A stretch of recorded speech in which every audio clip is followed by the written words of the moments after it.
नमस्कार दोस्तों, स्वागत है आप सबका हमारे यूट्यूब चैनल लोन गुरु में। दोस्तों आज हम बात करने जा रहे हैं होम क्रेडिट फाइनेंस के बारे में। होम क्रेडिट फाइनेंस जो करता है उसमें हमें कुछ चार्जेस लगते हैं। वो चार्जेस इस प्रकार के होते हैं, जैसे कि आपका एक होता है फाइल चार्ज, एक दूसरा आपको दिया जाता है इंश्योरेंस, जिसका कि नाम होता है सेप पे। दोस्तों ये जो सेप पे होता है हमें क्यों लेना चाहिए और नहीं लेना चाहिए, इसके फ़ायदे क्या हैं और इसके लॉसेस क्या हैं, आज हम इसी के बारे में पूरा को बताने जा रहे हैं। तो प्लीज़ इस वीडियो में बने रहें जाके आप जान सकें कि सेप पे के बेनिफिट्स एंड लॉस, और प्लीज़ हमारे चैनल को सब्सक्राइब जरूर करें। तो आइए चलते हैं, पूरा वीडियो को समझते हैं आज के।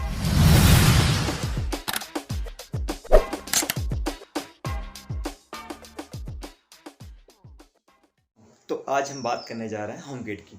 तो ये होम क्रेडिट से जब हम कुछ प्रोडक्ट फाइनेंस कराते हैं, जैसे कि टीवी, फ्रिज, मोबाइल या जो भी इलेक्ट्रॉनिक प्रोडक्ट फाइनेंस कराने जाते हैं हम किसी भी इलेक्ट्रॉनिक शॉप पे, तो वहाँ पे हमें एग्जीक्यूटिव जो होते हैं होम क्रेडिट के, वो हमसे पूछते हैं आप क्या ले रहे हैं। हमने बोला सपोज़ हमें यहाँ पे मोबाइल फाइनेंस कराना है, तो मोबाइल फाइनेंस कराते टाइम हमसे कुछ डॉक्यूमेंट लिए जाते हैं, जैसे कि आधार कार्ड हो, पैन कार्ड हो, बैंक पासबुक वगैरह हो, कुछ मोबाइल नंबर वगैरह सब कुछ लिए जाते हैं।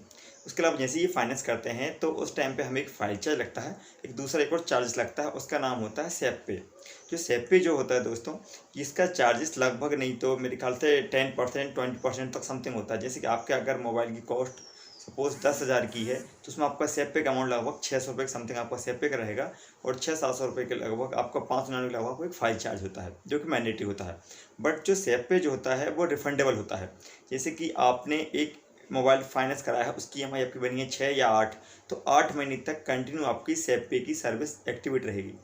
तो कई लोग तो सेप पे को हटा भी देते हैं एग्जीक्यूटिव, लेकिन कई एग्जीक्यूटिव जो होते हैं वो सेप पे बोलते हैं सर ये मैंडेटरी है, ये देना ही पड़ेगा, आप चाहें तो इसको बाद में हटा सकते हैं 2 ईएमआई के बाद। ये ऐसा ये लोग बोलते हैं, ये रियलिटी होती है। तो आपको क्या करना है, ठीक है, को अगर कोई एग्जीक्यूटिव नहीं मानता है तो आप ठीक है वो सेप पे ले सकते हैं। सेप पे अच्छा भी है, कोई ख़राब चीज़ भी नहीं है, चीज़ अच्छी है सेप पे।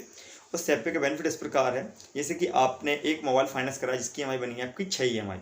सपोज़ आपने फर्स्ट ईएमआई अपने टाइम पे जमा करी, दूसरी ईएमआई अपने टाइम पे जमा करी, थर्ड ईएमआई के पास थर्ड ईएमआई की जो टाइम आता है उस समय आपके पास अगर पैसा नहीं है, तो आप 8 दिन पहले जो ईएमआई अगर आपकी मान लो 10 तारीख की है, तो आपको लगभग 2 तारीख के पहले आपको कस्टमर केयर को फ़ोन करना होता है। वो कस्टमर केयर का नंबर इस प्रकार है 0124 662 8888। इस नंबर पे आप कॉल करके उनसे बोल सकते हैं कि सर मैंने जो प्रोडक्ट फाइनेंस कराया था, मैंने वो लगभग 2 ईएमआई टाइम पे जमा करी है, थर्ड ईएमआई की जमा करने के लिए मेरे पास पैसे नहीं हैं अभी, तो इसकी ईएमआई मैं आपको नेक्स्ट मंथ में दे पाऊँगा। तो आपको ये बेनिफिट मिल जाएगा कि इसमें आपको जो एक्स्ट्रा लगने वाला था, कुछ पेनल्टी वगैरह या आपका सिविल ख़राब होना था, वो ख़राब नहीं होगा। तो आप इजीली अपनी जो थर्ड ईएमआई थी उसको आप फोर्थ ईएमआई में कन्वर्ट करा सकते हैं, ये आपको बेनिफिट मिलता है। ऐसा आगे चल के भी आप चाहें उसका लाभ ले सकते हैं। तो लगभग 2 ईएमआई को आप पोस्टपोन कर सकते हैं, जो ईएमआई इस महीने की वो आप नेक्स्ट मंथ में दे सकते हैं। ये इसका बेनिफिट्स होता है, जिससे कि आपको पेनल्टी से बच जाते हैं और आपका सिविल भी खराब होने से बच जाता है। इसका बेनिफिट्स होता है। दूसरा इसके बेनिफिट एक और होता है दोस्तों, कि जैसे कि आपने प्रोडक्ट फाइनेंस करा है आपके नाम पे, आपका नाम जो भी रमेश कुमार जो भी नाम है आपका, तो आप इसमें एक नॉमिनीज एक व्यक्ति को और जोड़ा जाता है। नॉमिनीज आपका भाई, आपका बहन, आपकी मदर्स, कोई भी कज़न हो सकते हैं। तो आप अगर उनको नॉमिनीज जोड़ते हैं, तो जैसे ही आपके साथ कोई अगर दुर्घटना होती है, सपोज़ किसी कारण से आपकी डेथ हो जाती है, तो आपका जो नॉमिनीज़ है उसको इसका मतलब 150% बोले तो 1.5 गुना अमाउंट उनको मिल जाता है। जैसे कि आपकी मोबाइल की कॉस्ट अगर 10,000 की थी, तो जो भी उसका फाइनेंस अमाउंट था उसका 1.5 गुना अमाउंट आपका जो नॉमिनीज़ है उसको दिया जाएगा। ये बेनिफिट होता है दोस्तों किसका, सेप पे सर्विस का।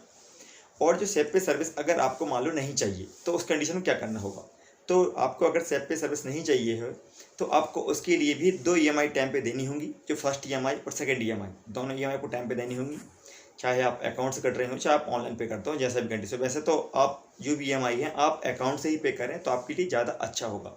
तो जैसे ही आप ये ईएमआई अकाउंट से पे करते हैं 2 ईएमआई, तो थर्ड ईएमआई जो आती है उस टाइम पे आप लगभग 2 दिन पहले 1 दिन पहले कस्टमर केयर से फ़ोन लगा बोल सकते हैं कि सर मैंने एक प्रोडक्ट फाइनेंस कराया है। हाँ, एक बात वैसे ध्यान रखना है आपको कि जिस व्यक्ति के नाम पे प्रोडक्ट फाइनेंस है उनको ही कॉल करना होता है, और साथ में उस रजिस्टर्ड नंबर से ही कॉल करना होता है जिस नंबर को आपने रजिस्टर कराया था फाइनेंस कराते टाइम, जिस पे आपकी ओटीपी आई थी विशेष, उस नंबर से ही आप कॉल कर सकते हैं कस्टमर केयर पे।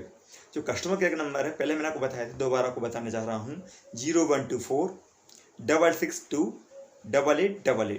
इस नंबर पे आप कस्टमर केयर अधिकारी से आप बात कर सकते हैं और उनसे बोलिएगा कि सर मैंने आपके यहाँ से सपोज़ मोबाइल जो भी आपने प्रोडक्ट लिया है वो फाइनेंस कराया था और मैंने अपनी 2 EMI टाइम पे जमा कर दी हैं।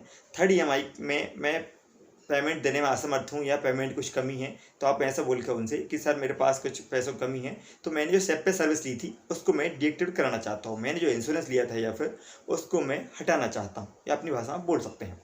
तो बोलेंगे कि ठीक है, हम इसके लिए आपके कॉल आगे अपने अधिकारी को ट्रांसफ़र करते हैं। तो ये आपकी कॉल उनके जो सीनियर अधिकारी होंगे जो कि ये देखते हैं SAP पे वाली सर्विस, उनको आपकी कॉल ट्रांसफ़र कर दी जाएगी। तो जैसे आपकी कॉल ट्रांसफ़र होती है फिर वहाँ पे आपको वेरीफाई भी कराना होता है कि आपका नाम, आप बोल देंगे मेरा नाम मुकेश कुमार है, आपने क्या प्रोडक्ट लिया था, बोलो टीवी लिया था, कितने का लिया था, सकता है शायद ये पूछ लें। इसके अलावा वो आपसे पूछ सकते हैं आपके पिताजी का नाम क्या है, आपकी डेट ऑफ बर्थ क्या है, ये सब आपको कन्फर्म होनी चाहिए, नहीं तो आपकी कॉल डिस्कनेक्ट कर दी जाएगी और शायद आप जिस पर्पज़ से आपने कॉल किया है वह आपका काम पूरा नहीं होगा। तो प्लीज़ आप पहले ये समझ लें कि मेरी डेट ऑफ बर्थ कौन सी है, एक्चुअल क्या है, पैन कार्ड की लगाई थी मैंने या वोटर कार्ड की या ड्राइविंग लाइसेंस की। जो आपने होम किट में लगाई थी डेट ऑफ बर्थ, वही डेट ऑफ बर्थ आपको कस्टमर केयर अधिकारी से बोलना होगा। इसके अलावा क्या प्रोडक्ट लिया था आपको ये वेरीफाई होना चाहिए इस तरीके से, कितने अमाउंट का था, लगभग ये कुछ भी चीज़ पूछ सकते हैं, शायद आपको माता का नाम पूछ लें, पिता का नाम पूछ लें, कुछ भी पूछ सकते हैं आपसे।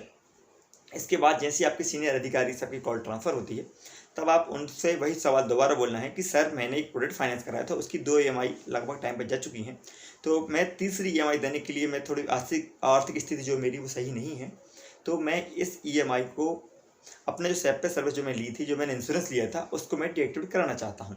तो बोले क्यों कराना चाहते हो सर, क्या दिक्कत आ रही है आपको, सर्विस अच्छी है सर, मुझे इसको वो बोलते हैं आपसे ये बात कि सर ये सर्विस बहुत अच्छी है, आप क्यों इसको डीएक्टिवेट करना चाहते हैं, आपको इसके बेनिफिट्स पता हैं। तो बोला हाँ सर मुझे इसके बेनिफिट पता हैं, बट मुझे यह सर्विस डीएक्टिवेट करानी है क्योंकि मेरी आर्थिक स्थिति ठीक नहीं है।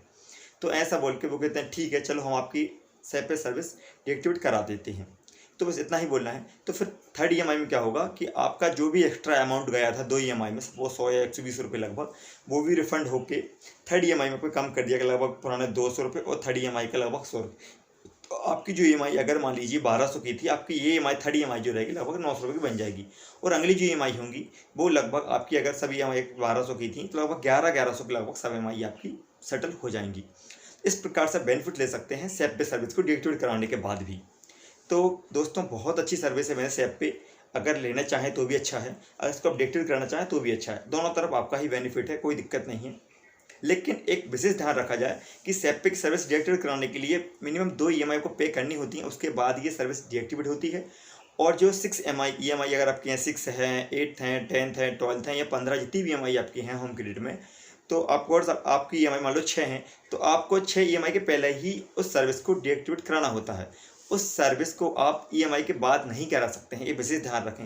जैसे ही उसकी डेट क्लोज हो जाएगी, आपकी EMI खत्म हो जाएगी, फिर आपका पैसा जो गया सो गया, वो फिर रिफंड नहीं हो सकता है। तो विशेष ध्यान रखें कि आप 2 EMI के बाद और टोटल EMI के पहले कस्टमर केयर से बोल के आपकी वो सर्विस डीएक्टिवेट करा लें, तो आपके लिए बहुत अच्छा होगा। आपका जो भी अमाउंट एक्स्ट्रा गया है वो पूरा रिफंड हो जाएगा SAP पे के नाम से। हाँ, जो फाइल चार्ज में जो लगा है लगभग 599 या जो भी चार्ज लगा है वो रिफंडेबल नहीं होगा, बट SAP पे का जो सर्विस जो एक्स्ट्रा लगा है वो आपका रिफंडेबल हो सकता है। ठीक है दोस्तों, इस साथ मैं विदा लेता हूँ।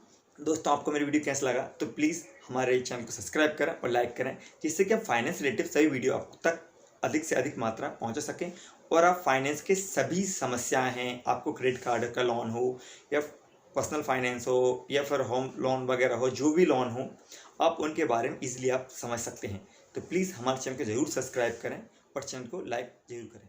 दोस्तों धन्यवाद।